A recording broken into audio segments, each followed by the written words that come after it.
فلا أقسم بمواقع النجوم وإنه لقسم لو تعلمون عظيم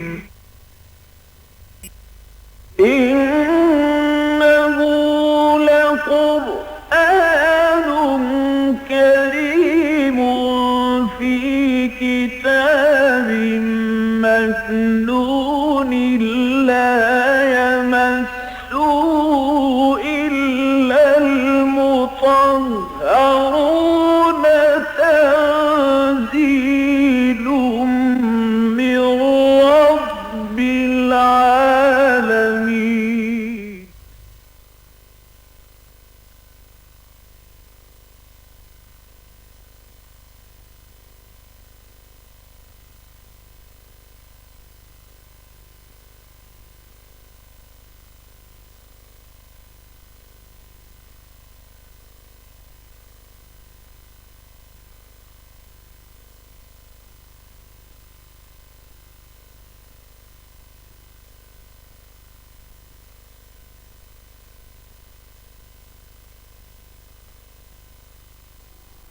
نحمده ونصلي على رسوله الكريم اما بعد فقد قال الله تبارك وتعالى كما ورد في سورة المائدة اعوذ بالله من الشيطان الرجيم بسم الله الرحمن الرحيم ليس على الذين آمنوا وعملوا الصالحات جناح فيما طعموا اذا ما اتقوا وآمنوا وعملوا الصالحات ثم اتقوا وآمنوا ثم اتقوا وأحسنوا والله يحب المحسنين صدق الله العظيم. رب اشرح لي صدري ويسر لي امري واحلل عقدة من لساني يفقهوا قولي. اللهم ربنا الهمنا رشدنا واعذنا من شرور انفسنا. اللهم ارنا الحق حقا وارزقنا اتباعه وارنا الباطل باطلا وارزقنا اجتنابه. اللهم اجعلنا من عبادك المحسنين. اللهم اجعلنا من عبادك المحسنين. اللهم اجعلنا من عبادك المحسنين. آمین یا رب العالمین. حضور صلی اللہ علیہ وسلم کی امت جو بنی ہے وہ حضور کی دعوت کی بنیاد پر بنی. ایک فرد صلی اللہ علیہ وسلم وہ کھڑے ہوئے ہیں، انہوں نے دعوت دی ہے کہ ایک ایک کر کے لوگ جمع ہوئے ہیں. 10 سال میں بمشکل 100 افراد 125 افراد آئے ہیں، اور پھر آپ کو معلوم ہے کہ اس کے بعد حالات میں تبدیلی آئی ہے اور دروازہ کھل گیا، کھڑکی کھل گئی یثرب کی طرف جو بعد میں مدینۃ النبی بن گیا. تو اس سے ہوتے ہوتے ایک امت جو ہے اس نے تشکیل پائی، اور یہ ابتدا ہی سے دعوت، تربیت اور تزکیہ کے مراحل سے گزر کر آئی. لہذا اس امت کا معاملہ اس سابقہ امت سے بہت مختلف تھا. ان کے ہاں اخلاق اور کردار کی وہ بلندی کا معاملہ ہو ہی نہیں سکا. یہی وجہ ہے کہ ہم دیکھتے ہیں کہ حضرت موسیٰ علیہ السلام کے ذریعے اللہ تعالیٰ نے انہیں نجات دی اور فرعونیوں سے بچایا، اور وہ بھی اتنے بڑے معجزے سے کہ حضرت موسیٰ کی عصا کے ایک ضرب سے سمندر پھٹ گیا. لیکن یہ کہ پھر ان لوگوں نے ایسے لوگوں پر سے گزر ہوا کہ جو بتوں کو پوجتے تھے، تو حضرت موسیٰ سے کہا ہمارے لیے بھی ایسے ہی بت بنا دو. آپ کو معلوم ہے کہ یہ حال اس قوم کا جو اپنے نبی کے زمانے میں ابھی اسی نبی کے جو ہے بہت بڑے بڑے معجزے وہ مصر میں دیکھ کر آئے تھے. 9 معجزے تو مصر میں دیکھ چکے تھے. 10واں سب سے بڑا معجزہ کہیے کہ سمندر کے پھٹنے سے ان کی نجات ہوئی. پھر حضرت موسیٰ علیہ السلام کو بلایا گیا تورات دینے کے لیے کوہ طور پر، تو پیچھے بچڑے کی پرستی شروع کر دی. تو یہ میں بتا رہا ہوں کہ اس قوم کا معاملہ جو ہے وہ امت محمد صلی اللہ علیہ وسلم سے اس اعتبار سے بہت مختلف ہے. یہ امت بنی تھی دعوت، تربیت، تزکیہ اس کے ذریعے سے، اور وہ امت ایک نسل کی بنیاد پر ایک قومی شکل میں موجود تھی جس میں اللہ تعالیٰ نے ان نبی بھیجے ہیں. تو کچھ لوگ نبی کی باتوں کو مانتے بھی تھے، کچھ نہیں بھی مانتے تھے، لیکن بحیثیت قوم جو ہے وہ بنی اسرائیل تو وہ تھے. اس بنی اسرائیل کی قومیت جو ہے وہ تو ان سے ساقط نہیں ہو سکتی تھی. لہٰذا ان کے بعد بھی آپ کو معلوم ہے کہ حضرت موسیٰ علیہ السلام نے جب جنگ کا موقع آیا انہوں نے کوڑا جواب دے دیا، فَذْهَبْ أَنْتَ وَرَبُّكَ فَقَاتِلَا إِنَّا هَاهُنَا قَاعِدُونَ۔ 40 برس تک کی سزا مل گئی کہ اسے صحرائے طی میں بھٹکتے پھرو گے، فَإِنَّهُمْ يَتِيهُونَ فِي الْأَرْضِ 40 سنة۔ 40 سال کے بعد اسی دوران میں حضرت موسیٰ کا انتقال ہو گیا، حضرت ہارون کا انتقال ہو گیا، لیکن 40 سال کے بعد پھر حضرت یوشع ابن نون رضی اللہ عنہ بھی ہم کہہ سکتے ہیں کہ ان کے صحابی تھے، اور یہ کہ غالب یہی ہے کہ نبی بھی تھے تو علیہ السلام بھی کہہ سکتے ہیں، ان کی سرکردگی میں فلسطین فتح کیا۔ لیکن پھر یہ کہ ایک مرکزی حکومت نہیں بنائی، بلکہ 12 قبیلوں نے 12 اپنے علاقے علیحدہ علیحدہ، کل فلسطین ہے ہی کتنا بڑا رقبہ، آپ اندازہ کیجئے کہ پورا ملک جو ہے وہ ہمارے ریاست سابقہ ریاست بھاولپور جتنی کوئی اس کا رقبہ ہوگا اندازہ۔ اس میں بھی 12 چھوٹی چھوٹی حکومتیں اور ریاستیں بن گئیں، آپس میں لڑتے بھی تھے، آس پاس کی جو کافر اور مشرک اقوام تھی ان سے تعلقات قائم کیے، ایک دوسرے کے مقابلے میں ان سے مدد حاصل کی، ان کے ساتھ روابط قائم کیے، لہذا ان کے ہاں اخلاقی اعتبار سے بھی زوال آیا، مذہبی اعتبار سے بھی زوال آیا، مشرکانہ اوہام بھی آئے، اور ہوتے ہوتے پھر اس انتہا کو پہنچے کہ ان مشرک اور کافر قوموں نے نکال باہر کیا، اور گویا کہ 300 برس بعد حضرت یوشع ابن نون کے اس کے بعد وہ ایک ٹرن آیا ہے ہسٹری کے اندر کہ وہ ان کے ایک نبی کے پاس یہ پہنچے، ان کے بڑے بڑے سردار، کہ اب ہم کیا کریں، ہمیں تو جنگ کرنی پڑے گی، ہمیں اپنے گھروں سے نکال دیا گیا ہے، تو ہمارے لیے ایک بادشاہ مقرر کر دیجئے، کوئی سپہ سالار۔ تو انہوں نے حضرت طالوت کو مقرر کیا، پھر وہ جنگ ہوئی اور جنگ کی نوبت نہیں آئی، تقریباً یوں سمجھیے معجزے ہی کے ذریعے سے فتح ہو گئی کہ حضرت داؤد جو ہیں اس وقت تک فوجی تھے ہی نہیں، اس جنگ میں شریک تھے ہی نہیں، وہ تو ایک چرواہے تھے، وہ اپنی بھیڑیں بکریاں لے جاتے تھے، چرواتے تھے، عمر بھی تھوڑی تھی، کم عمر کے 9 عمر کے لڑکے تھے۔ وہ عین وقت پر آئے ہیں جبکہ یہ دونوں لشکر آمنے سامنے کھڑے تھے، ایک طرف وہ جس کو گولیت کہا جاتا ہے جالوت، اور ایک طرف طالوت علیہ السلام، اور لشکر جو ہے ایک دوسرے کے مقابلے میں۔ تب وہ نکلا ہے جو جالوت جو تھا، گولیت، وہ بہت ہی قوی الجثہ، بہت جسیم، بہت قداور، وہ شخص نہایت بہادر تھا، اور غرق آہن وہ آیا، اس نے مقابلے کے لیے پکارا، آپ کوئی آتا ہے میرے مقابلے میں؟ اب یہاں لشکر پورا کا پورا کھڑا ہے۔ مجھے حیرت ہوتی ہے کہ حضرت طالوت بھی نہیں نکلے میدان میں، حالانکہ حضرت طالوت کے بارے میں جب اعتراض کیا تھا یہودیوں نے کہ یہ کیسے بادشاہ ہو سکتا ہے، اس کے پاس تو کوئی دولت تو ہے ہی نہیں، یہ تو حضرت جو اس وقت کے نبی تھے انہوں نے یہ کہا تھا اللہ نے انہیں جسمانی قوت بھی زیادہ دی ہے اور علم بھی دیا، فی العلم والجسم، لیکن یہ کہ حضرت طالوت بھی مقابلے میں نہیں آئے۔ اس وقت دیکھا ہے پہنچ گیا یہ حضرت داؤد جو ابھی میں نے بتایا، ابھی ایک نوجوان لڑکے جو کہ ان کے پاس تھا بھی کیا، ہتھیار بھی کیا تھا، گوپیا، اس گوپیے کے اندر وہ رکھ کر پتھر جو ہے وہ مارا کرتے تھے، اور جو بھی بھیڑیا آتا اگر ان کے بھیڑوں کے گلے پر حملہ آور ہوتا یا شیر آتا تو اسے مارتے تھے۔ تو انہوں نے جب دیکھا کہ یہ جو کافر ہیں مقابلے میں کھڑے ہیں اور ادھر سے کوئی نکل نہیں رہا، تو انہوں نے کہا اس نامختون کو میں ختم کروں گا۔ نامختون وہ جس کی ختنہ نہیں ہوئی، یہ گویا کہ ان کے نزدیک سب سے بڑی گالی تھی، کیونکہ حضرت ابراہیم علیہ السلام کی سنت میں سے ختنہ ہے، تو ختنہ کرانے والے تو وہ تھے، بنی اسرائیل تھے، لیکن باقی لوگ چونکہ یہ سنت ظاہر بات ہے کہ ان کی تو نہیں تھی، تو وہ نامختون کا لفظ استعمال کیا کہ اس کو میں ختم کروں گا، اور گوپیے میں پتھر رکھ کر اسے گھما کر جو مارا ہے، تو وہ اس کی آنکھ کا جو اس کی زرہ کے اندر جو آنکھ کا سوراخ تھا دیکھنے کے لیے، اسی میں سے ہو کر پتھر گزرا ہے اور اس کے دماغ کے اندر، اور وہ مر گیا، اور اس پر پھر فوج بھاگ گئی۔ تو گویا کہ یہ بھی ایک معجزہ ہی تھا، یہ باقاعدہ جنگ کی نوبت تو آئی نہیں تھی۔ تو یہ میں نے سارا پس منظر آپ کو اس لیے بتایا کہ اگرچہ حضرت داؤد علیہ السلام سے اور حضرت طالوت علیہ السلام سے ان کی تاریخ کا ایک دور شروع ہوا ہے جسے ہم کہہ سکتے ہیں کہ عہد ذری، بلکہ میں تو کہا کرتا ہوں کہ حضرت موسیٰ علیہ السلام کی خلافت راشدہ جو ہے وہ اصل میں شروع ہی ہوئی ہے 350 برس بعد، یعنی یہ کہ ایک تو ہے ہماری جو امت ہے اس میں حضور صلی اللہ علیہ وسلم کے بعد خلافت راشدہ متصل ہے، حضور کے انتقال کے فوراً بعد خلیفہ راشد حضرت ابوبکر صدیق رضی اللہ تعالی عنہ، پھر ان کے ساتھ متصلاً حضرت عمر ہے، پھر حضرت عثمان ہے، حضرت علی ہے، اور یہ متصل زمانہ ہے۔ وہاں یہ کہ حضرت موسیٰ علیہ السلام کے انتقال کے اتنے طویل عرصے کے بعد پھر ان کا وہ عہد ذری آیا ہے جسے ایک اعتبار سے ان کی تاریخ کا خلافت راشدہ کہا جا سکتا ہے، اور اس میں یہ ہے کہ 16 سال کی حکومت جو ہے وہ حضرت طالوت کی، اور 40 برس کی حضرت داؤد اور حضرت سلیمان کی۔ لیکن حضرت داؤد علیہ السلام کا معاملہ بھی یہ ہے کہ جس قوم کی اللہ تعالیٰ نے انہیں حکومت عطا کی تھی اور سربراہی عطا کی تھی، ہمیشہ اس سے نالا رہے ہیں، ان کے کردار سے، ان کی اخلاق سے، ان کے دینی معاملات سے سخت تنقیدیں۔ چنانچہ زبور جو کتاب اللہ تعالیٰ نے انہیں دی تھی، جو ان کے مضامیر ہیں،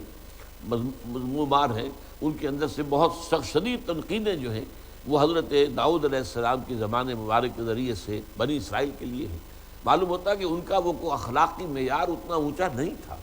بلکہ وہاں پر وہ پستیاں موجود نہیں، اس کے باوجود، اس ساری تاریخ کے گزرنے کے باوجود کہ ان کے اوپر تنقیدیں شدید ترین حضرت داؤد علیہ السلام نے بھی کی اور حضرت عیسیٰ ابن مریم نے بھی کی۔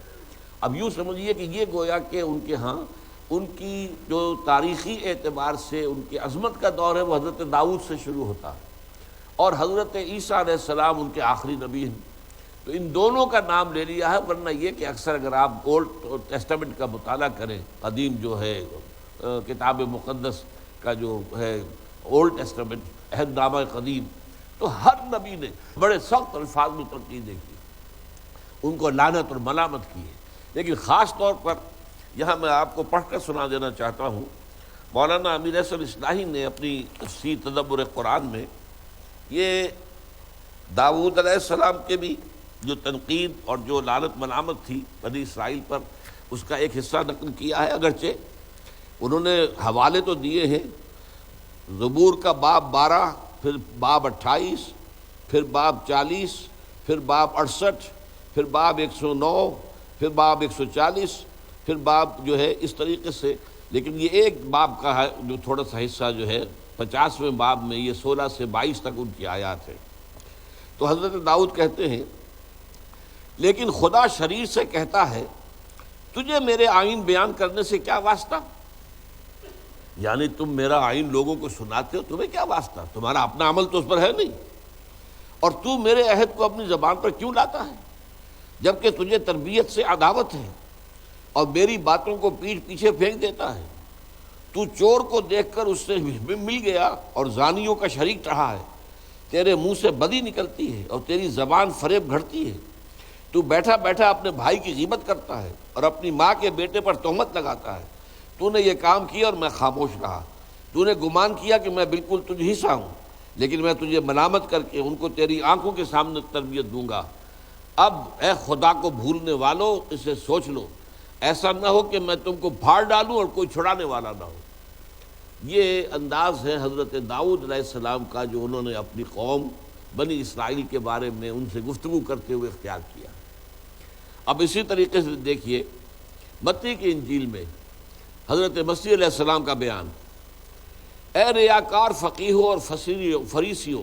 تم پر افسوس، تم بیواؤں کے گھروں کو دبا بیٹھے ہو اور دکھاوے کے لیے نماز کو طول دیتے ہو کہ ایک مرید کو کرنے کے لیے تری اور خشکی کا دورہ کرتے ہو، اور جب وہ مرید ہو چکتا ہے تو اپنے سے دونا جہنم کا فرزند بنا دیتے ہو۔ اے اندھے راہ بتانے والو، تم پر افسوس جو کہتے ہو کہ اگر کوئی مقدس کی قسم کھائے تو کچھ بات نہیں، لیکن اگر مقدس کے سونے کی قسم کھائے گا تو اس کا پابند ہوگا۔ اے احمقو اور اندھو، کون سا بڑا ہے، سونا یا مقدس جس نے سونے کو مقدس کیا؟ اور پھر کہتے ہو کہ اگر قربان گاہ کی قسم کھائے تو کچھ بات نہیں، لیکن جو نظر اس پر چڑھی ہو اگر اس کی قسم کھائے تو اس کا پابند ہوگا۔ اے اندھو، کون سی شے بڑی ہے، نظر یا قربان گاہ جو نظر کو مقدس کرتی ہے؟ اے ریاکار فقیہو اور فریسیو، تم پر افسوس کہ پودینہ اور سونف پر تو اور زیرے پر تو دہ یقی دیتے ہو، یعنی عشر، دہ یقی 10 میں سے ایک حصہ، اور تم نے شریعت کی زیادہ بھاری باتوں یعنی انصاف اور رحم اور ایمان کو چھوڑ دیا ہے۔ لازم تھا کہ یہ بھی کرتے اور وہ بھی نہ چھوڑتے۔ اے اندھے راہ بتانے والو، مچھر کو چھانتے ہو اور اونٹ نگل جاتے ہو۔ اے ریاکار فقیہو اور فریسیو، تم پر افسوس کہ پیالے اور رکابی کو اوپر سے صاف کرتے ہو مگر اندر لوٹ کا سامان اور ناپرہیزگاری سے بھرا ہوا ہے۔ اے اندھے فریسی، پہلے پیالے اور رکابی کو اندر سے صاف کر تاکہ اوپر سے بھی صاف ہو جائے۔ اے ریاکار فقیہو اور فریسیو، تم پر افسوس کہ تم سفیدی پھری ہوئی قبروں کے مانند ہو، جو اوپر سے تو خوبصورت دکھائی دیتی ہیں مگر اندر مردوں کی ہڈیوں اور ہر طرح کی نجاست سے بھری ہوئی ہوتی ہیں۔ اسی طرح تم میں بھی ظاہر میں تو لوگوں کو راش باز تم بھی ظاہر میں تو لوگوں کو راش باز دکھائی دیتے ہو، مگر باطن میں ریاکاری اور بے دینی سے بھرے ہوئے ہو۔ اے ریاکار فقیہوں اور فریسیوں، تم پر افسوس کہ نبیوں کی قبریں بناتے اور راست بازوں کے مقبرے آراستہ کرتے ہو، اور کہتے ہو کہ اگر ہم اپنے باپ دادا کے زمانے میں ہوتے تو نبیوں کے خون میں ان کے شریک نہ ہوتے۔ اس طرح تم اپنی نسبت گواہی دیتے ہو کہ تم نبیوں کے قاتلوں کے فرزند ہو، غرض اپنے باپ دادا کا پیمانہ نہ بھرو۔ اے سانپو، اے افعی کے بچوں، تم جہنم کی صدا سے کیوں کر بچو گے؟ اس لیے کہ دیکھو میں نبیوں اور داناؤں اور فقیہوں کو تمہارے پاس بھیجتا ہوں، ان میں سے تم بعض کو قتل کرو گے، بعض کو صلیب پر چڑھاؤ گے، بعض کو اپنے عبادت خانوں میں کوڑے مارو گے اور شہر بہ شہر ستاتے پھرو گے، تاکہ سب راست بازوں کا خون جو زمین پر بہایا گیا تم پر آئے۔ راست باز بابل کے خون سے لے کر برکیہ کے بیٹے زکریا کے خون تک، جسے تم نے مقدس اور قربان گاہ کے درمیان قتل کیا، میں سچ کہتا ہوں کہ یہ سب کچھ زمانے کے لوگوں پر آئے گا۔ اے یروشلم، اے یروشلم، تو جو نبیوں کو قتل کرتی ہے اور جو تیرے پاس بھیجے گئے ان کو سنسار کرتی ہے، کتنی بار میں نے چاہا کہ جس طرح مرغی اپنے بچوں کو پروں تلے جمع کر لیتی ہے، اسی طرح میں بھی تیرے لڑکوں کو جمع کر لوں، مگر تم نے نہ چاہا۔ دیکھو تمہارا گھر تمہارے لیے ویران چھوڑا جاتا ہے، کیونکہ میں تم سے کہتا ہوں کہ اب سے مجھے پھر ہرگز نہ دیکھو گے جب تک نہ کہو گے کہ مبارک ہے وہ جو خداوند کے نام سے آتا ہے۔ یہ متی کا 23واں باب ہے، 14 سے 39ویں آیات تک۔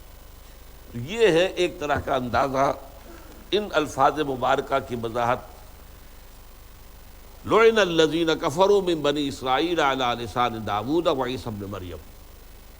یہ لعنت، ملامت، یہ تنقید ہے۔ ذرا سا اشارہ میں کر دوں، خود اس امت کے ایک آخری دور کے بارے میں حضور کے الفاظ آئے ہیں۔ اب وہ دور آ چکا ہے یا نہیں آ چکا ہے، ابھی آئے گا تو کب آئے گا، میں اس پر بات نہیں کرنا چاہتا، اس لیے کہ اس میں سخن گسترانہ بات جو ہے آ جائے گی۔ لیکن حدیث ہے، یوشک ان یاتی علی الناس زمان،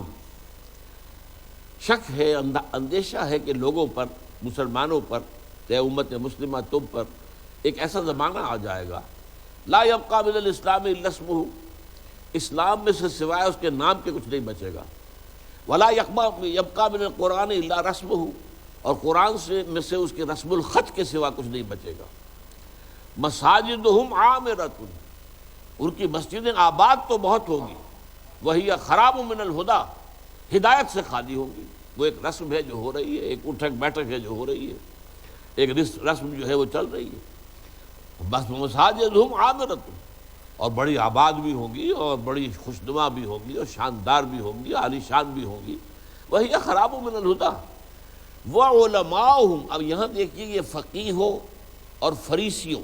یہ ساری گفتگو حضرت عیسیٰ علیہ السلام کی ہوئی ہے علماء یہود کے بارے میں۔ سب سے بڑی گندگی جو آ گئی تھی اصل میں یہودیوں میں، وہ ان کے علماء میں تھی، اور باقی پوری قوم پر تو ظاہر بات ہے اس کا عکس تھا، لیکن وہ جہلاء تھے۔ یہ لوگ کہ جو اپنے آپ کو دین کا ٹھیکیدار سمجھتے تھے اور جو سمجھتے تھے کہ اصل میں دین کے علمبردار ہم ہیں، ان کے اندر جو گراوٹ آ چکی تھی اخلاقی اعتبار سے، کہ تمہاری مثال ان قبروں کے مانند ہے جن کے اوپر تو سفیدی پھری ہوئی ہے، اسی طرح تم نے لباس تو بڑا اعلیٰ مذہبی پہنا ہوا ہے، جبہ قبا جو ہے تمہارا، لیکن یہ ہے کہ تمہارے اندر جو کچھ ہے وہ جیسے قبر کے اندر گلی سڑی ہڈیوں کے سوا کچھ نہیں ہوتا، تمہارے اپنے اندر بھی، تمہارے وجود کے اندر بھی کوئی جو ہے خیر موجود نہیں۔ تو اسی اعتبار سے ان کا معاملہ تھا۔ تو اس کے بعد میں آخری الفاظ اس حدیث کے آپ کو سنا رہا ہوں، علماؤہم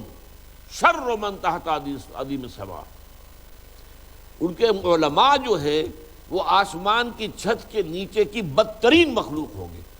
یہ الفاظ محمد رسول اللہ صلی اللہ علیہ وسلم۔ من عندہم تخرج الفتنۃ وفیہم تعود، ان کے اندر ہی سے فتنہ برآمد ہوگا اور انہی کے اندر گھس جائے گا۔ فتنہ پیدا کرنے کے سوا علماء کا کوئی کام نہیں رہے گا۔ تفرقہ ہوگا، فتنہ ہوگا، ایک دوسرے کے اوپر کفر کے فتوے ہوں گے، اور جو بھی کچھ ہو رہا ہے آج ہماری نگاہوں کے سامنے ہے۔ یہ ساری چیزیں کہ جو یہاں ہم نے پڑھی ہیں، کسی نہ کسی درجے میں تو ہمارے ہاں جنہیں ہم علماء سو کہتے ہیں، ظاہر بات ہے کہ علماء کی اکثریت علماء حق پر مشتمل نہیں ہے۔ اگر علماء کی اکثریت علماء حق پر مشتمل ہوتی تو امت کا حال یہ نہ ہوتا جو آج ہے۔ یقیناً علماء حق ہیں، اس سے زمانہ خالی نہیں ہوگا کبھی بھی، لیکن یہ کہ اکثریت کا عالم کیا ہے، وہ ایک پیشہ ہے، اور اس پیشے کے اندر پیشے میں جو بھی خرابیاں ہوتی ہیں اور پروفیشنل جیلسی جو کہ سرور، اسی طریقے سے ان کے درمیان حسد اور بغض اور عداوت اور ایک دوسرے کے خلاف آپ کو معلوم ہے جو جذبات ہیں، اس نے اس امت کو بانٹ کر رکھ دیا۔ یہ ساری کیفیت آئی ہے، لیکن بہرحال وہ جو شدت ہم نے دیکھی حضرت مسیح علیہ السلام کے کلام میں، بہرحال حضور کے الفاظ میں وہ شدت تو نہیں ہے، لیکن ایک جامع ترین جملہ علماءہم شر من تحت ادیم السماء، آسمان کی چھت کے نیچے کی بدترین مخلوق علماء ہوں گے۔ اللہ تعالیٰ اس کیفیت سے ہمیں محفوظ رکھے، آمین یا رب العالمین۔ لعن الذین کفروا من بنی اسرائیل علی لسان داؤد و عیسی ابن مریم ذالک بما عصوا وکانوا یعتدون۔ یہ لعنت کیوں کی گئی؟ دو الفاظ آئے، اس لیے کہ انہوں نے عصیان کی روش اختیار کی۔ عصیان کا لفظ جو ہے وہ اللہ تعالیٰ کے بارے میں آئے گا، اللہ کے احکام کو توڑنا، اللہ کی نافرمانی کرنا، اللہ کی جو شریعت ہے اس کی خلاف ورزی کرنا۔ وکانوا یعتدون، اور زیادتی کرتے تھے۔ یہ ہے گویا کہ انسانوں کے مابین ایک دوسرے کے اوپر دست درازی کرنا، ایک دوسرے کے حق تلفی کرنا، ایک دوسروں پر زیادتی کرنا۔ کانوا لا یتناہون عن منکر فعلوہ، ان کا معاملہ یہ تھا کہ وہ ایک دوسرے کو روکتے نہیں تھے منکر سے کہ جس پر وہ عمل کرتے تھے۔ اب یہ بھی ایک بہت گہری بات ہے، ایک قوم کے اندر جب اخلاقی پستی جو ہے ایک خاص حد سے آگے پہنچ جائے تو اس کے بعد کوئی کسی کو ٹوکتا نہیں۔ میں اگر اسے اس کی برائی پر ٹوکوں گا یہ مجھے پکڑ لے گا، لہذا خاموش رہو۔ کانوا لا یتناہون عن منکر فعلوہ، کہ مابین ایسا نہیں تھا کہ گناہ نہیں تھا، گناہ تھا، منکر تھا، برائی ہوتی تھی، لیکن وہ ایک دوسرے کو روکتے نہیں تھے۔ اور نہ روکنا اسی وجہ سے ہوتا ہے کہ ظاہر بات ہے کہ میں کس منہ سے روکوں، میرا اپنا حال کیا ہے، میں اگر اس پر اعتراض کروں گا تو یہ اس سے بڑا اعتراض مجھ پر چڑھ دے گا۔ کانوا لا یتناہون عن منکر فعلوہ لبئس ما کانوا یفعلون، یقیناً بہت برا تھا وہ طرز عمل، وہ فعل جو وہ کرتے تھے۔ ترا کثیرا منہم یتولون الذین کفروا، اب یہ حال ہے اس وقت کے بنی اسرائیل کا یا اہل کتاب کا، یہودیوں کا خاص طور پر جو حضور کے زمانے میں موجود تھے۔ تم دیکھو گے ان میں سے اکثر کو کہ وہ دوستی اختیار کرتے کافروں کی، اور یہاں اس سے مراد ہے مشرکین، یعنی مکے کے یہودی جو ہیں وہ مشرکین مکہ کے ساتھ دوستی کرتے تھے۔ ان کے سامنے نامہ و پیام ان کا چلتا رہتا تھا، ایک دوسرے کو پیغام دیتے تھے، دعوت بھی دیتے تھے کہ آؤ حملہ کرو، ہم یہاں سے اندر سے بغاوت کریں گے، تم ذرا باہر سے آ کے حملہ کرو تاکہ محمد صلی اللہ علیہ وسلم اور ان کی اس دعوت کا جو ہے خاتمہ کر دیا جائے۔ لبئس ما قدمت لہم انفسہم، بہت ہی برا تھا جو ان کی جانوں نے، ان کے نفسوں نے ان کے واسطے آگے بھیجا ہے۔ یعنی ہم جو کچھ کر رہے ہیں وہ اپنے لیے آگے بھیج رہے ہیں، آگے سامان بھیج رہے ہیں، ہمارے گناہ جا کر کہیں جمع ہو رہے ہیں، اور ان کی سزا جو ہے ہمیں بھگتنی پڑے گی، ان کی جواب دہی ہمیں کرنی پڑے گی۔ لبئس ما قدمت لہم انفسہم، ان کے نفوس نے، ان کی جانوں نے، یعنی انہوں نے جو چیز بھی ان کے لیے اپنے لیے آگے بھیجی ہے وہ بہت ہی بری ہے۔ ان سخط اللہ علیہم، جس کا نتیجہ یہ ہوگا کہ اللہ تعالیٰ ان پر غضبناک ہوگا۔ وفی العذاب ہم خالدون، اور وہ عذاب میں ہمیشہ ہمیشہ رہیں گے۔ وَلَوْ كَانُوا يُؤْمِنُونَ بِاللَّهِ وَالنَّبِيِّ، اور اگر وہ ہوتے ایمان لانے والے اللہ پر اور نبی پر صلی اللہ علیہ وسلم، وَمَا أُنزِلَ إِلَيْهِ، اور اس چیز پر کہ جو نبی پر نازل کی گئی ہے، مَتَّخَذُوهُمْ أَوْلِيَاءَ، تو وہ ان کفار مشرکین کو اپنے دوست اور اپنے ساتھی اور اولیاء نہ بناتے۔ وَلَٰكِنَّ كَثِيرًا مِّنْهُمْ فَاسِقُونَ، لیکن ان کی اکثریت جو ہے وہ فاسقوں پر مشتمل ہے۔ لَتَجِدَنَّ أَشَدَّ النَّاسِ عَدَاوَةً لِلَّذِينَ آمَنُوا الْيَهُودَ وَالَّذِينَ أَشْرَكُوا، تم لازماً پاؤ گے اہل ایمان کے عداوت میں شدید ترین یہودیوں اور ان کو کہ جنہوں نے شرک کا روش اختیار کی ہے۔ وَلَتَجِدَنَّ أَقْرَبَهُمْ مَوَدَّةً لِلَّذِينَ آمَنُوا، اور تم لازماً پاؤ گے ان میں سب سے زیادہ قرب رکھنے والے، سب سے زیادہ محبت میں اہل ایمان کے قریب وہ ان لوگوں کو الذین قالوا انا نصارى، جنہوں نے یہ کہا کہ ہم نصارہ ہیں۔ ذالک بان منہم قسیسین ورہبانا وانہم لا یستکبرون، اور یہ اس لیے ہے کہ ان میں عالم بھی ہے اور درویش لوگ بھی ہیں، وَأَنَّهُمْ لَا يَسْتَكْبِرُونَ، اور یہ کہ وہ استکبار نہیں کرتے، تکبر نہیں کرتے، بلکہ متواضع مزاج کے لوگ ہیں، عجز اختیار کرنے والے ہیں، تکبر اختیار نہیں کرتے۔ اس آیت پر اس سے پہلے ہم گفتگو کر چکے ہیں، اس لیے کہ آیت نمبر 51 جو ہے سورہ مبارکہ کی، اس میں اہل کتاب کو یکجا کیا گیا ہے۔ یا ایھا الذین آمنوا لا تتخذوا اليہود والنصارى اولیاء بعضهم اولیاء بعض، اے ایمان والو، یہود اور عیسائیوں کو، نصارہ کو اپنا دوست مت بناؤ، پشت پناہ نہ بناؤ، حمایتی مت سمجھو، اس لیے کہ وہ تو ایک دوسرے کے حمایتی ہے، پشت پناہ ہے، مددگار ہے، اور اگر تم میں سے کوئی ان کے ساتھ دوستی کی روش اختیار کرے گا فإنہ منہم، تو پھر وہ انہی میں شمار ہوگا۔ تو میں نے اس وقت عرض کیا تھا، اس آیت کا حوالہ دیا تھا کہ تھوڑا سا ایک ظاہری تضاد ان دو آیتوں میں محسوس ہوتا ہے۔ وہاں دونوں کو ایک کہا گیا ہے، یہود اور نصارہ یہ دونوں ایک ہیں، دونوں کی ایک دوسرے سے محبت ہے۔ یہاں ان کا طرز عمل مختلف بیان کیا جا رہا ہے۔ یہود انتہائی شدید دشمن اور مشرکین مکہ انتہائی شدید دشمن، لیکن اس کے برعکس وہ لوگ جو اپنے آپ کو نصارہ کہتے تھے، انہیں ہم آج عیسائی کہتے ہیں، وہ لوگ جو ہیں وہ مسلمانوں سے بہت قریب تھے، اور ان کے اندر جو ہے مسلمانوں کے خلاف کوئی عداوت اور دشمنی، اس کے جذبات موجود نہیں تھے۔ اچھا، یہ ایک واقعہ ہے، اور میں نے اس وقت وضاحت کر دی تھی کہ یہ جو آیت ہے، آیت نمبر 82 جو اب اس وقت ہم پڑھ رہے ہیں، یہ اصل میں اس وقت کی صورتحال کو ڈپکٹ کر رہی ہے جو اس وقت تھی، اور وہ جو آیت نمبر 51 ہے وہ گویا کہ ایک طرح کی پیشن گوئی تھی جو آج پوری ہوئی۔ آج یہودی اور نصرانی ایک ہو چکے ہیں، بلکہ عیسائی جو ہے وہ یہودیوں کے تسلط میں ہیں، ان کے قبضے میں ہیں، وہ یہودیوں کے اعلی کار ہیں، اور یہودی ان سے جو چاہتے ہیں وہ کروا رہے ہیں۔ لیکن جو معاملہ جو اس وقت اس آیت ہم پڑھ رہے ہیں، یہ اس وقت کا تھا۔ اس وقت کی صورت یہ تھی کہ یہودی بدترین دشمن تھے مسلمانوں کے، اور مشرکین بدترین دشمن تھے، اور ان کی آپس میں دوستی تھی اور گٹھ جوڑ تھا، جبکہ عیسائیوں کا معاملہ مختلف ہے۔ تاریخی طور پر ہمیں معلوم ہے کہ ابھی مکی دور ہی تھا حضور کی حیات طیبہ کا، کہ اس وقت وہاں جو شدید ترین پرسیکیوشن ہوئی تو حضور نے اجازت دے دی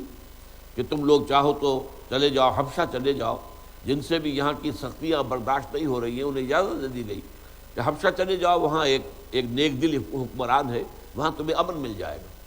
چنانچہ کچھ مسلمانوں نے ہجرت کی۔ حضرت عثمان رضی اللہ تعالیٰ عنہ نے بھی اپنی زوجہ محترمہ جو حضور کی صاحبزادی تھی ان کے ساتھ ہجرت کی ہے۔ حضرت ام حبیبہ جو ابو سفیان کی صاحبزادی تھی، انہوں نے اپنے شوہر کے ساتھ ہجرت کی ہے، اگرچہ وہ شوہر وہاں جا کر عیسائی ہو گیا، مرتد ہو گیا،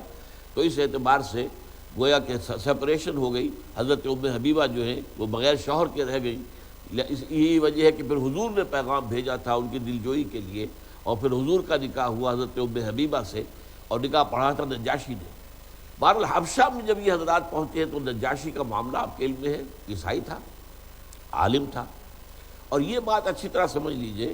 اسے مولانا اصلاحی صاحب نے خاصی وضاحت کے ساتھ اپنی تفسیر میں بیان کیا تدبر قرآن میں، کہ اصل میں یہودیوں میں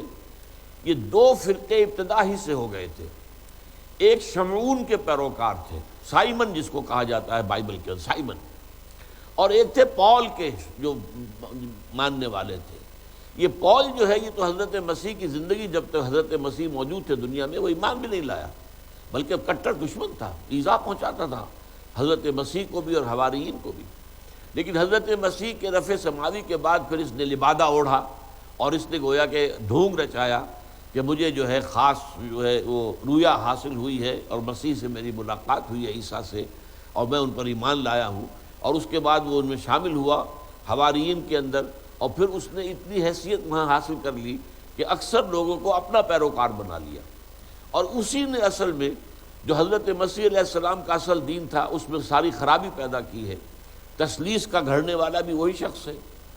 اسی طریقے سے حضرت مسیح نے جو کہا تھا اپنے حواریین سے کہ تم دعوت و تبلیغ کا کام صرف یہود میں کرو گے، میں اسرائیل کے گھرانے کی کھوئی ہوئی بھیڑوں کی تلاش میں آیا ہوں، میں باقی پوری نوع انسانی کے لیے نبی بنا کر نہیں بھیجا گیا ہوں۔ یہ معاملہ صرف نبی اکرم صلی اللہ علیہ وسلم کا ہے کہ آپ پوری نوع انسانی کے لیے نبی اور رسول بنا کر بھیجے گئے۔ وَمَا أَرْسَلْنَاكَ إِلَّا كَافَّةً لِلنَّاسِ بَشِيرًا وَنَذِيرًا۔ لیکن اس کے اندر بھی ترمیم کی سینٹ پال نے اور اسی طریقے سے سب سے بڑی بات یہ کی کہ سینٹ پال نے شریعت منسوخ کر دی۔ جو حضرت عیسیٰ یہ کہہ کر گئے تھے کہ شریعت موسوی بھی تم پر لاگو رہے گی، اس نے کہا نہیں، شریعت موسوی ہم پر لاگو نہیں ہے، اور انجیل میں شریعت ہے نہیں، لہذا جو پالزم ہے، جو اس وقت کی کرسچینٹی ہے، وہ حقیقت میں پالزم ہے۔ یہ ایک بہت بڑی حقیقت ہے جس کا کہ اعتراف کیا ہے ڈاکٹر مائیکل ہارٹ نے۔ وہ جو دی 100 کتاب ہے مشہور، اس کا سب سے بڑا معاملہ یہ ہے کہ نمبر 1 پر وہ حضور کو لایا ہے کہ تاریخ انسانی کی عظیم ترین شخصیتوں کا ایک جو چناؤ کیا اس نے، سلیکشن اینڈ گریڈیشن، اور درجہ بندی کی کہ ان میں سب سے اونچا کون ہے اور پھر کون ہے اور پھر کون ہے، تو نمبر 1 پر حضور کو لایا۔ اتنی بڑی سچی بات کہنے کی اللہ نے اسے توفیق دی۔ اسی کو یہ توفیق بھی ملی کہ اس نے کہا کہ جو اس وقت کی عیسائیت ہے وہ اصل میں پالزم ہے۔ عیسائیت کی حیثیت جو ہے حضرت مسیح علیہ السلام جب تک دنیا میں تھے، اس کی حیثیت یہود کے ایک فرقے کی تھی، یہود کی ایک جماعت کی تھی، بس اس سے زیادہ نہیں تھی۔ ایک علیحدہ مستقل مذہب کی شکل جو اس نے اختیار کی ہے وہ اصل میں پال کے ذریعے سے، یہ پالزم ہے۔ تو پالزم میں جو خرابیاں ہیں، آج کی عیسائیت تقریباً پوری کی پوری جو ہے وہ پال کے ماننے والوں پر ہے۔ یہ سائمن شمعون کے ماننے والے جب تک رہے، اور حضور صلی اللہ علیہ وسلم کے زمانہ بعثت تک یہ لوگ موجود تھے،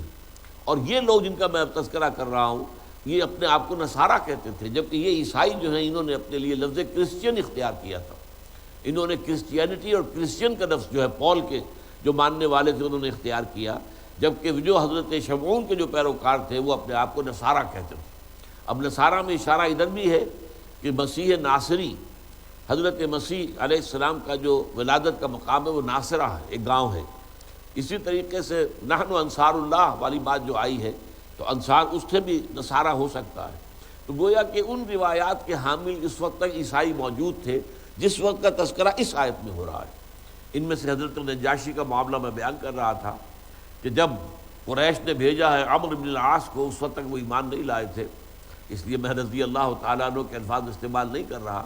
وہ ایک قریش کے سردار تھے، انہیں بھیجا گیا اس لیے کہ نجاشی سے کچھ ذاتی ان کے مراسم تھے کہ جا کے لے کے آؤ ان کو، یہ جو ہمارے بگوڑے وہاں پہنچ گئے ہیں۔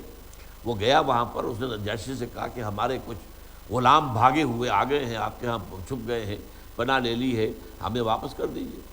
انہوں نے بلایا دربار میں کہ میں پہلے ان سے بات سنوں گا کہ ان کی بات کیا ہے، اور جب وہاں پوچھا گیا تو انہوں نے حضرت جعفر طیار نے رضی اللہ تعالیٰ عنہ حقیقت بیان کی۔ اس پر جب اس نے دیکھا عمرو بن العاص نے کہ نجاشی جو ہے وہ تو کچھ متاثر ہو رہا ہے، تو اس نے آخری جو ہے ترب کا پتہ جسے کہتے ہیں وہ پھینکا کہ دیکھیں ان سے پوچھیں یہ عیسیٰ کو کیا کہتے ہیں، یہ عیسیٰ کو خدا کا بیٹا نہیں مانتے۔ ان کا یہ خیال تھا عمرو بن العاص کا کہ اس پر تو بھڑک اٹھے گا نجاشی کہ پوچھے گا کہ کیا کہتے ہو تم عیسیٰ کے بارے میں۔ تو پھر جب حضرت جعفر طیار رضی اللہ تعالیٰ عنہ نے سورہ مریم کی آیات پڑھی ہیں اور ان میں جو نقشہ کھینچا گیا، قال انی عبد اللہ آتانی الکتاب وجعلنی نبیا وجعلنی مبارکا اینما کنت واوصانی بالصلاۃ والزکاۃ ما دمت حیا وبرا بوالدتی ولم یجعلنی جبارا شقیا، تو اس پر اس نے کہا کہ بالکل صحیح پوزیشن حضرت مسیح کی یہی ہے جو ان آیات میں آئی ہے، اور اس نے کہا کہ مسلمانوں تم یہاں رہو، امن سے رہو، چین سے رہو، اطمینان سے رہو، تمہیں کوئی کچھ نہیں کہہ سکتا۔ اور عمرو بن العاص سے یہ کہا کہ اگر تم ایک پہاڑ جتنا سونا بھی میرے پاس مجھے دو گے کہ میں ان لوگوں کو تمہارے حوالے کر دوں، تب بھی میں انہیں تمہارے حوالے نہیں کروں گا۔ اب یہ نجاشی کا کردار ہے، وہ عیسائی تھے۔ اسی طرح جو مقوقس شاہ مصر تھا وہ بھی پیٹریارک تھا اصل میں مصر کا، اس کے پاس حضور نے جب خط بھیجا ہے اپنا نامہ مبارک صلح حدیبیہ کے بعد، اس نے انتہائی احترام کیا حضور کے سفیر کا، حضور کی خدمت میں تحفے بھیجے۔ حضرت ماریہ قبطیہ رضی اللہ تعالیٰ عنہ جن سے حضرت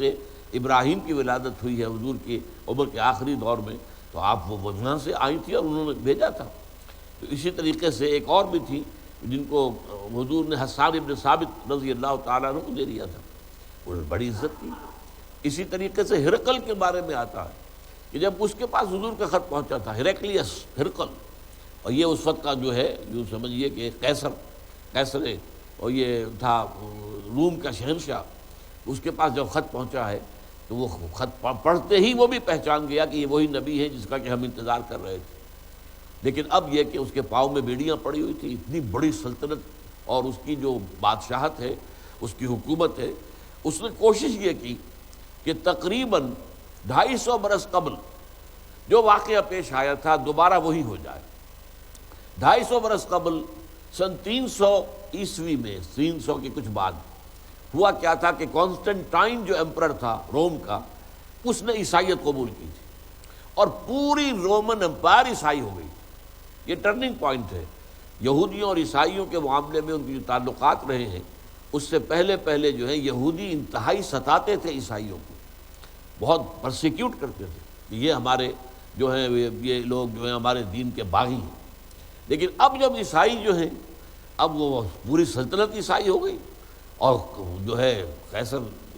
روم عیسائی ہو گیا، تو اب عیسائیوں کا ہاتھ اوپر ہو گیا، انہوں نے پھر جو ہے بدلے لیے ہیں، چکائے ہیں یہودیوں کے ساتھ۔ تو اس وقت جو صورتحال چل رہی تھی ان کی آپس میں دوستی نہیں تھی۔ ہیرکلیس کو جب معلوم ہوا کہ ایک قافلہ آیا ہوا ہے اور حضرت ابو سفیان بعد میں ایمان لے آئے ہیں رضی اللہ تعالی عنہ، یہ گئے ہوئے تھے قافلہ لے کر اور یہ قریب ہی تھے، وہاں یروشلم کے قریب تھے۔ اس نے کہا کوئی آیا ہوا ہے عرب کا قافلہ وغیرہ، تجارت کے لیے قافلے جایا کرتے تھے، معلوم وہاں ہے۔ بلایا گیا، دربار میں پیشی ہوئی تو ابو سفیان سے سوالات اس نے کیے، ایسے سوال کیے پوائنٹڈلی جس سے یہ بات جواب میں واضح ہوتا جا رہا تھا کہ واقعی محمد نبی ہے۔ ان کا خاندان کیسا ہے، ان کا کردار کیسا ہے، ان کی تعلیمات کیسی ہیں، کہیں ان کے خاندان میں کوئی بادشاہ تو نہیں رہا تھا۔ تو محسوس ہوتا جا رہا تھا کہ وہ کریت کر ایسے سوال کر رہا تھا جس سے یہ بات جواب میں واضح ہوتا جا رہا تھا کہ واقعی محمد نبی ہے۔ ابو سفیان یہ کہتے ہیں کہ میرا جی چاہتا تھا بار بار کہ میں جھوٹ بولوں اور میں محمد کے بارے میں ایسی باتیں کہوں جس سے کہ وہاں نفرت پیدا ہو، لیکن میرے ساتھ عرب ساتھی تھے، میرے مکے کے لوگ تھے۔ میں نے سوچا کہ یہ کیا کہیں گے کہ اتنا بڑا سردار ہمارا یہ ابو سفیان جو ہے یہ جھوٹ بول رہا ہے، اس لیے کہ ظاہر بات ہے کہ وہ سب لوگ تو جانتے تھے کہ محمد صلی اللہ علیہ وسلم اور آپ کے ساتھیوں کا کردار کیا، آپ کی تعلیمات کیا ہے، لہذا سچ بیان کیا سارا مجبوراً، اور اس سچ کی بنا پر صورت بن گئی تھی کہ سب درباریوں نے محسوس کیا کہ یہ تو اب ایمان لے آئے گا، لہذا ان کے نتھنوں سے جو ہے ان کے سانسوں کی آوازیں آنی شروع ہوئیں اور ان کے غصے اور غیظ و غضب کا اظہار شروع ہوا، تو پھر ہرقل رہ گیا۔ لیکن اس نے بھی ظاہر بات ہے کہ کوئی گستاخی حضور کی شان میں نہیں کی اور آپ کے نام مبارک کی یا آپ کے سفیر کی کوئی توہین نہیں کی۔ یہ ساری باتیں میں آپ کو اس لیے بتا رہا ہوں تاکہ معلوم ہو جائے کہ اس وقت کا معاملہ عیسائیوں کا کچھ اور تھا، اس لیے کہ اس وقت تک کے عیسائی جو ہیں وہ سارے کے سارے وہ پول کے ماننے والے نہیں تھے، بلکہ ان میں بہت سی بڑی تعداد جو ہے وہ حضرت شمعون یا سائمن جس کو ہی کہتے ہیں ان کے پیروکاروں میں تھی۔ ان کے ہاں توحید بھی ابھی برقرار تھی اور ان کے اندر اور بھی اچھی باتیں جو ہے موجود تھیں، اور یہ ان میں سے تھے اور یہ اپنے آپ کو نصارہ کہتے تھے، جبکہ یہ پول کے جو ماننے والے تھے یہ اپنے آپ کو عیسائی کہتے تھے۔ انہوں نے کرسچن کا لفظ حضرت مسیح کی طرف، جیسے کہ ہمارے بارے میں کہہ دیا جاتا ہے یورپ میں محمڈنز، یہ گویا کہ وہ اپنے طریقے پر کہ جیسے حضرت عیسائی کے ساتھ حضرت عیسیٰ کے ماننے والوں کو عیسائی، کرائسٹ کو ماننے والے کرسچنز، اسی طرح محمد کے ماننے والے صلی اللہ علیہ وسلم وہ گویا کہ محمڈنز ہیں۔ لیکن یہ ہمارا تو طریقہ کار یہ نہیں ہے، ہم تو اللہ اور اس کے رسول کے ماننے والے ہیں، اللہ کے بندے ہیں، مسلمان ہیں۔ ہوا سماکم المسلمین من قبل وفی ھذا۔ تو یہ صورتحال جو ہے اس صورت میں یہ آیت جو ہے جیسا کہ میں نے عرض کیا یہ اس وقت کی صورتحال کو ڈپکٹ کر رہی ہے کہ یہودی بدترین دشمن تھے مسلمانوں کے اور حضور کے اور اسلام کے۔ لَتَجِدَنَّ أَشَدَّ النَّاسِ عَدَاوَةً لِلَّذِينَ آمَنُوا، اہل ایمان کی عداوت میں انسانوں میں سب سے شدید تم پاؤ گے الیہود والذین اشرکوا، یہود کو اور مشرکوں کو، مشرکین مکہ یا مشرکین عرب کہہ لیجئے اور یہودی، ان کا گٹھ جوڑ تھا حضور کے خلاف صلی اللہ علیہ وسلم۔ لیکن وَلَتَجِدَنَّ أَقْرَبَهُمْ مَوَدَّةً لِلَّذِينَ آمَنُوا الَّذِينَ قَالُوا إِنَّا نَصَارَىٰ، لیکن محبت کے اعتبار سے یا قرب جو ہے قرابت کے اعتبار سے تم قریب ترین پاؤ گے اہل ایمان کے ان لوگوں کو جو کہتے ہیں کہ ہم نصارہ ہیں۔ ذَلِكَ بِأَنَّ مِنْهُمْ قِسِّيسِينَ وَرُهْبَانَ، اور یہ اس لیے ہے کہ ان میں قسیس بھی ہیں اور رہبان بھی ہیں۔ قسیس کا لفظ جو ہے نصارہ کے ہاں علماء کے لیے آتا ہے اور رہبان جو ہے راہبوں کے لیے آتا ہے۔ یہودیوں کے ہاں جو ہے وہ احبار کہتے تھے علماء کو، اور جو ان کے ہاں صوفی منش لوگ ہوتے تھے، درویش منش لوگ، انہیں ربائز، آج کل بھی لفظ جو ہے ربائز چلتا ہے۔ تو ربی یونا قرآن مجید میں بھی آیا ہے، ربی یونا کثیر، تو ربی یون کا لفظ وہاں سے آیا ہے۔ تو یہ الفاظ جو ہیں چاروں یہ وہاں سے آئے ہوئے ہیں عربی کے اندر، اور قرآن نے ان کو اڈاپٹ کر لیا ہے۔ تو قسیس جو ہیں یہ ان کے علماء تھے، اور رہبانن اور راہب، یہ رہب سے بنا ہے جس کے معنی خوف، یعنی ایسے لوگ کہ جن کے اندر اللہ کا خوف، اللہ کا تقوی وہ بہت شدید پیدا ہو جاتا تھا، اور دنیا سے بالکل بیزار ہو کر، دنیا سے لا تعلق اختیار کر کے، یہ حضرت مسیح علیہ السلام کے پیروکاروں میں سے جو لوگ انتہا پسندی کی طرف مائل ہو گئے تھے، ان پر سورہ حدید کے اندر تنقید بھی آئی ہے، ما کتبناها علیہم رہبانیۃ ابتدعوها، انہوں نے رہبانیت کی جو ہے وہ بدعت ایجاد کی، ہم نے یہ ان پر نہیں لکھی تھی۔ لیکن یہاں ان کا ایک اچھا پہلو بیان کیا جا رہا ہے کہ ظاہر بات ہے کہ دل میں ان کے سوز تھا، اور دل کے اندر جو ان کے ہے وہ جو عجز تھا، عاجزی تھی، ذالک بانہم ان منہم قسیسین ورہبانا وانہم لا یستکبرون، تکبر نہیں تھا، استکبار نہیں تھا۔ بحیرہ بھی ایک راہب تھا جس نے حضور کو پہچان لیا تھا بچپن میں ہی، جب ابو طالب کے ساتھ ایک تجارتی قافلے کے ساتھ شام گئے ہیں حضور، ابھی آپ کا لڑکپن تھا، بچپن تھا، تو اس نے پہچان لیا اور پوچھا یہ کون ہے، تو بتایا گیا، کہنے لگے اس بچے کو اپنی حفاظت میں رکھنا، یہودی اگر کہیں اس کو پالیں گے تو قتل کر دیں گے، تو اس کی پہچان لیا۔ ایک اور عیسائی راہب اسی طرح کا تھا جس کی رہنمائی سے حضرت سلمان فارسی رضی اللہ تعالیٰ عنہ ایمان لائے، کیونکہ وہ تو ایران میں پیدا ہوئے تھے، ان کا باپ جو ہے آتش کدے کا بڑا پجاری تھا، لیکن انہوں نے سوچا حضرت ابراہیم کی طرح علیہ الصلاۃ والسلام، یہ کیا ہے کہ آگ ہم جلائیں، آگ میں ایندھن ڈالیں، آگ جلے تو ہم اس کے آگے ہاتھ جوڑ کر کھڑے ہو جائیں۔ انہوں نے اپنا دین چھوڑ دیا، باپ نے گھر سے نکال دیا جیسے حضرت ابراہیم کو نکال دیا گیا، انہوں نے وہاں سے ہجرت کی، شام میں آ گئے، یہاں آ کر انہوں نے عیسائیت اختیار کر لی، اور عیسائی راہبین کی صحبت، اور ظاہر بات ہے کہ حضور کی بعثت سے پہلے اسلام اب عیسائیت ہی تھی، عیسائیت ہی اب دین اسلام تھا، جب تک کہ حضور تشریف نہیں لائے۔ حضرت عیسیٰ کے آنے سے پہلے یہودیت ہی اصل دین تھا، جب تک کہ حضرت عیسیٰ کی بعثت نہیں ہوئی۔ اسی طریقے سے حضور کی بعثت تک عیسائیت ہی اصل میں دین اسلام تھا، تو گویا کہ وہ مسلمان ہو گئے، وہ گویا انہوں نے عیسائیت اختیار کر لی۔ تو وہ جو راہب کے پاس تھے، جب اس کے انتقال کا وقت آیا، انہوں نے کہا کہ میں تو ابھی میری تسلی نہیں ہوئی ہے، اور مجھے علم کی ابھی پیاس ہے۔ انہوں نے کسی اور راہب کا بتا دیا، وہاں چلے جاؤ۔ وہاں گئے، وہاں بھی جب یہی صورتحال ہونے لگی، پھر کہا کہ مجھے میری کوئی رہنمائی کیجیے، مجھے تو پورا اطمینان ابھی نہیں ہوا ہے۔ تب انہوں نے کہا کہ میرا علم بتاتا ہے کہ جنوب کی سرزمین میں، جنوب کی جانب کھجوروں کی سرزمین میں آخری نبی کا ظہور ہونے والا ہے، زمانہ قریب ہے، تم جاؤ، ٹرائی یور لک، دیکھو جاؤ، قسمت آزمائی کرو، شاید اللہ تمہیں وہ ان کے قدموں تک پہنچا دے، تمہاری طلب صادق ہے، اور یہ طلب صادق جو ہے یہ اللہ کو پسند ہے، تو شاید کہ اللہ تمہیں وہاں پہ۔ تب انہوں نے سفر کیا ہے عرب کی طرف، مدینے کی طرف، اس پر قافلے پر ڈاکوؤں نے حملہ کیا، ان کو پکڑ کے اور غلام بنا کر بیچ دیا۔ خریدنے والا مدینے کا ایک یہودی تھا، لہٰذا مدینے پہنچ گئے۔ حضور ابھی پہنچے نہیں ہیں، حضور ابھی مکے میں ہیں، لیکن خبریں یہاں پہنچ گئی ہیں کہ مکے میں ایک شخص نے دعویٰ کیا ہوا نبوت کا، گویا کہ انہیں محسوس ہو گیا کہ یہ بات جو راہب نے کہی تھی وہ تو گویا کہ ہو گئی ہے، لیکن اب ان کے پاؤں میں تو غلامی کی بیڑیاں ہیں، یہ تو مکے نہیں جا سکتے، مدینے سے کیسے نکلے، غلام ہیں۔ یہاں تک کہ پھر حضور تشریف لائے ہیں، اور میں یہ کہا کرتا ہوں سلمان فارسی رضی اللہ تعالیٰ عنہ کا مقام یہ ہے کہ یہاں پیاسا کنویں کے پاس نہیں گیا، کنواں جو ہے پیاسے کے پاس چل کر آیا صلی اللہ علیہ وسلم۔ تو حضرت سلمان نے پھر جب یہ معلوم ہوا کہ حضور تشریف لے آئے ہیں، تو اپنے اس آقا سے کہہ سن کر کچھ کھجوریں حاصل کی، وہ لے کر آئے حضور کی خدمت میں، پیش کی کہ یہ قبول فرما لیجیے۔ فرمایا کیا ہے؟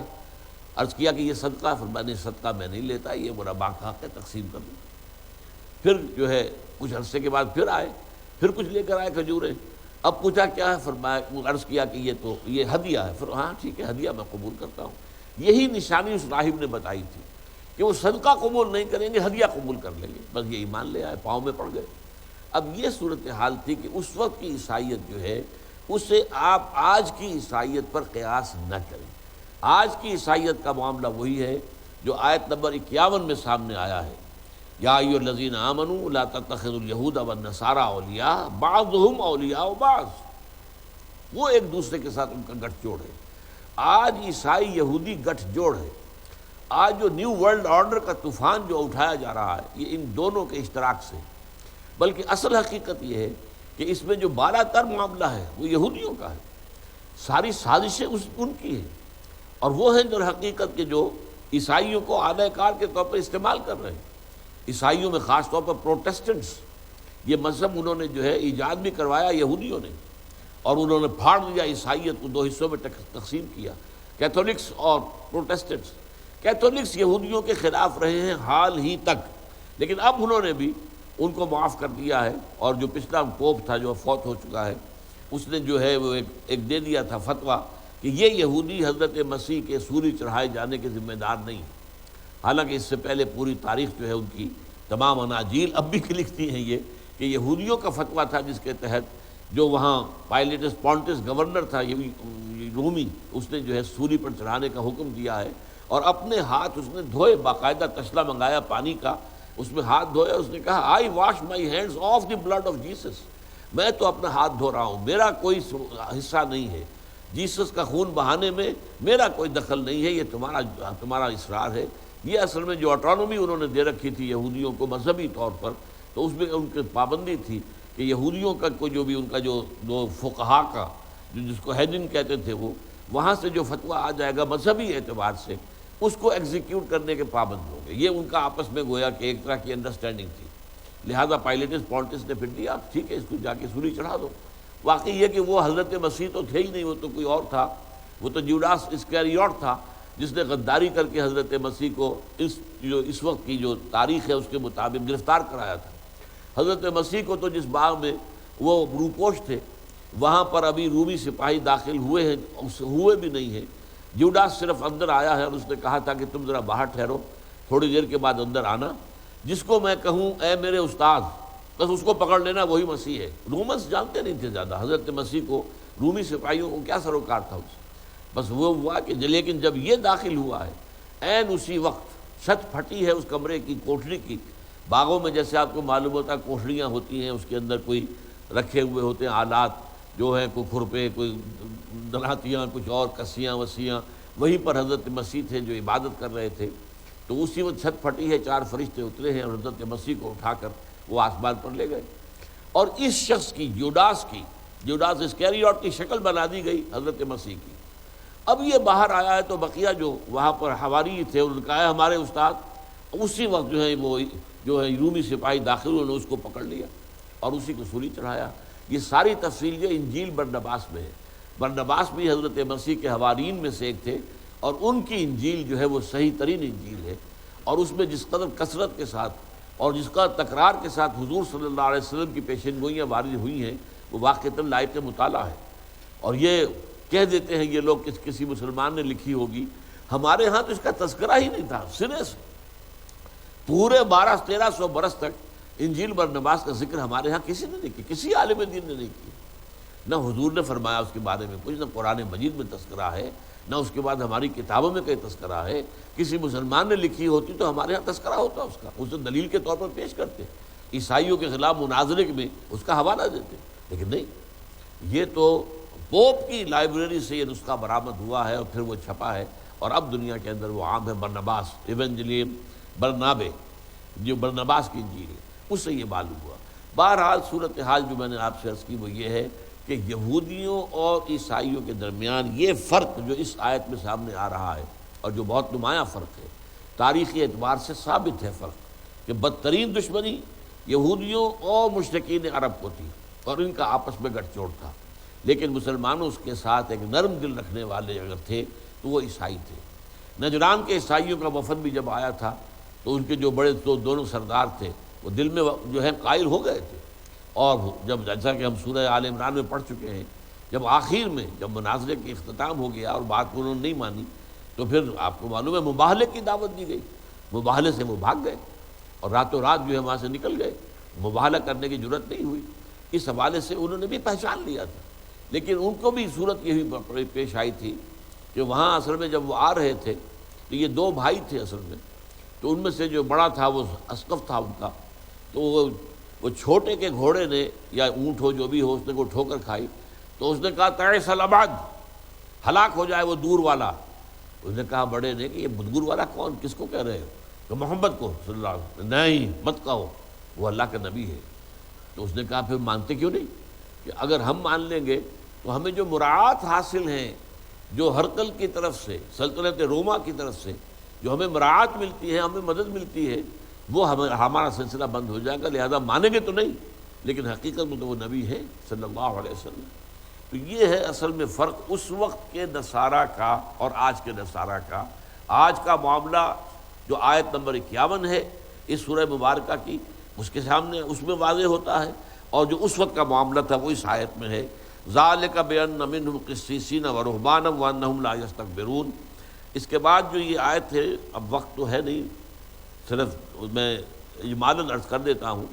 وَإِذَا سَمِعُوا مَا أُنزِلَ إِلَى الرَّسُولِ تَرَىٰ أَعْيُنَهُمْ تَفِيضُ مِنَ الدَّمْعِ مِمَّا عَرَفُوا مِنَ الْحَقِّ۔ یہ حضرت نجاشی کا جو واقعہ ہو گیا تھا، اس کے بعد ظاہر ہے کہ وہاں مسلمان رہے ہیں تو اسلام کچھ پھیلا ہے، تو بہت سے لوگ وہاں پر جو تھے وہ اسلام لے آئے ہیں۔ تو ہجرت کے کئی سال کے بعد وہاں سے پھر 70 افراد جو نو مسلم تھے، پہلے عیسائی تھے اب مسلمان چکے، ان کا ایک وفد حضور کی خدمت میں آیا۔ مسلمان تو واپس آ چکے تھے وہاں سے، اس کے بعد وہاں پہ جو لوگ جو عیسائی مسلمان ہوئے تھے ان کا 70 کا ایک جو ہے وفد آیا۔ وہ جب آیا ہے مدینے میں، اور یہاں انہیں پھر قرآن مزید پڑھ کر سنایا گیا۔ ظاہر بات ہے کہ اس وقت حضرت جعفر طیار نے جو قرآن انہیں تھوڑا سنایا تھا، اس وقت تک قرآن نازل بھی تھوڑا ہی ہوا تھا، بہت تھوڑا ہوا تھا ابھی۔ اب یہاں جو انہیں قرآن سنایا گیا تو ان کے دلوں کے اندر وہی جو دلوں میں ان میں نرمی تھی، گداس تھا، ان کے دلوں میں تکبر نہیں تھا، اس کی وجہ سے نتیجہ یہ نکلا کہ ان کے آنکھوں سے آنسو کی ندیاں نوا ہو گئی۔ وَإِذَا سَمِعُوا، اور جب انہوں نے سنا مَا أُنزِلَ إِلَى الرَّسُولِ، جو کچھ کی نازل کیا گیا رسول کی طرف صلی اللہ علیہ وسلم، تَرَىٰ أَعْيُنَهُمْ، تم دیکھتے ہو ان کی آنکھوں کو تفیض من الدمع، کہ ابل پڑی ہیں آنسوؤں سے، مما عرفوا من الحق، حق کے پہچان کی وجہ سے، حق کا تیر جا کر لگا ہے دل پر، جس سے وہ دل گداس دل کے اندر جو ہے یہ کیفیات پیدا ہوئی ہیں۔ یقولون ربنا آمنا، اور وہ کہہ رہے ہیں کہ اے پروردگار ہم ایمان لے آئے، فاکتبنا مع الشاہدین، تو ہمیں بھی گواہوں میں شامل کر لے، ہمارا نام بھی گواہوں میں شامل کر لے کہ ہم گواہی دیتے ہیں کہ تیرے سوا کوئی معبود نہیں، اور یہ محمد جو ہے صلی اللہ علیہ وسلم یہ تیرے رسول ہیں۔ وما لنا لا نؤمن باللہ، اور کیا ہوا ہمیں، کیسے ممکن ہے کہ ہم ایمان نہ لائیں اللہ پر، وما جاءنا من الحق، اور اس چیز پر کہ جو ہم تک پہنچی ہے حق میں سے، یعنی یہ قرآن۔ ونطمع ان يدخلنا ربنا مع القوم الصالحین، ہمیں تو بڑی ہم طمع رکھتے ہیں، ہماری خواہش ہے، ہم یہ چاہتے ہیں کہ ہمارا پروردگار ہمیں داخل کرے اپنے نیک بندوں کے ساتھ، جنت میں ہماری جو ہے وہ معیت جو ہے وہ اپنے نیک بندوں کے ساتھ کرے۔ فَأَصَابَهُمُ اللَّهُ بِمَا قَالُوا جَنَّاتٍ تَجْرِي مِن تَحْتِهَا الْأَنْهَارُ خَالِدِينَ فِيهَا، تو بدلے میں ثواب کے طور پر اللہ تعالیٰ نے انہیں عطا فرمایا، یعنی یہ کہ اگرچہ وہ ہوگا تو قیامت کے بعد، لیکن فیصلہ یہی ہو چکا ہے، تو اس لیے اسے ماضی کے صیغے میں قطعی اور یقینی ہونے کے اعتبار سے اللہ نے انہیں جو کچھ انہوں نے کہا تھا، جو ان کا قول تھا، جو کچھ انہوں نے کہا، اس کے بدولت انہیں ان باغات کا بدلہ عطا کیا ہے جن کے نیچے نہریں بہتی ہیں۔ وَذَلِكَ جَزَاءُ الْمُحْسِنِينَ، اور یہی ہے بدلہ، وہ یہی ہے جزا محسنین کی، احسان کے درجے پر فائز ہو جانے والے لوگوں کی۔ وَالَّذِينَ كَفَرُوا وَكَذَّبُوا بِآيَاتِنَا، رہ گئے وہ لوگ جنہوں نے کفر کیا اور جھٹلایا ہماری آیات کو، اولئک اصحاب الجحیم، تو یہ ہیں جہنم والے۔ بارک اللہ لی ولکم فی القرآن العظیم ونفعنی وإیاکم بالآیات والذکر الحکیم۔